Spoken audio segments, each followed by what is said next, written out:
ఇదైతే పెద్దిరెడ్డి రామచంద్రారెడ్డి భూ ఆక్రమణ పాల్పడ్డారంటూ అటు రాష్ట్ర ప్రభుత్వం కావచ్చు ఇటు పత్రికలు కావచ్చు మీడియాలో కూడా వస్తున్నటువంటి పరిస్థితి. ఇందులో దీని మీద స్పందించడానికి మనతో పాటు మాజీ మంత్రి పెద్దిరెడ్డి రామచంద్రారెడ్డి గారు ఉన్నారు. ఒకసారి మాట్లాడే ప్రయత్నం చేద్దాం. సార్, ఏదైతే వాళ్ళు చూస్తున్నాం రాష్ట్ర ప్రభుత్వం కూడా ఏదైతే డిప్యూటీ సీఎం కూడా దీని మీద స్పందించినటువంటి పరిస్థితి, దీన్ని ఏ రకంగా తీసుకుంటే దీని మీద ఎటువంటి అభిప్రాయం?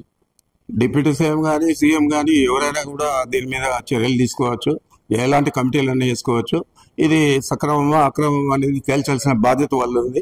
కేవలం మీరు పత్రికలు ఉన్నాయి, పచ్చ పత్రికలు, పచ్చ మీడియా ఉందని చెప్పి ఇలాంటి వార్తలు రాయడం, ఇలాంటి వార్తలు రాష్ట్ర ప్రజలకు చూపించి తప్పుదోవ పట్టించడం, మా వ్యక్తిత్వ హననాన్ని మీరు కోరుకోవడం, ఇది తప్పు కాకుండా ఉప్పేలా అవుతుంది.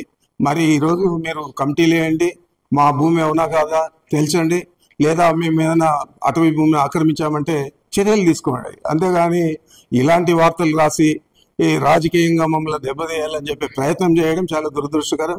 ఈ పత్రికల మీద ఇప్పటికే మేము చర్యలు తీసుకొని పరువు నష్టం దావా వేయడం జరిగింది. మళ్ళీ తిరిగి కూడా అలాంటి పరిస్థితి వస్తుందని చెప్పి కూడా తెలియజేస్తా ఉన్నా. సరే, ఏదైతే మంత్రి సత్యకుమార్ ఇందాక ఆర్టీతో మాట్లాడుతూ ఇదైతే ఫైల్ తగ్గడం కావచ్చు, ఏదైతే ఇప్పుడు జరిగింది కావచ్చు, గత ప్రభుత్వంలో వీళ్ళు దోచుకునేదానికే చేశారు కానీ ఇంకేం చేసింది, అభివృద్ధి చేసింది ఏం లేదంటూ కూడా వ్యాఖ్యానించినటువంటి పరిస్థితి. సత్యకుమార్ అనే వ్యక్తి ఈ రాష్ట్ర రాజకీయాలకు చాలా కొత్త, ఈ రాష్ట్ర వాసే కాదు. మరి ఆయన వాస్తవాలు తెలుసుకొని మాట్లాడాలా, తెలుసుకోకుండా మాట్లాడడం అనేది దురదృష్టకరం, అవివేకం. సార్, దీని మీద ఏ రకంగా మీరు పోరాడబోతున్నారు సార్? అంటే ఈ వచ్చినటువంటి నింద అంటున్నారు, దీన్ని ఏ రకంగా మీరు ఎందుకు పోరాడతాం? మా ఆస్తి మాది కాదంటే మీరు చర్యలు తీసుకోవాలా, ప్రభుత్వం చర్యలు తీసుకోవాలా. ఈరోజు ముఖ్యమంత్రి కానీ అంతకుముందు మాట్లాడిన పవన్ కళ్యాణ్ ఎన్నికల ముందు మాట్లాడినాడు, ఇసుకలో 40,000 కోట్లు దోచేస్తాడు పెద్దిరెడ్డి అని చెప్పి.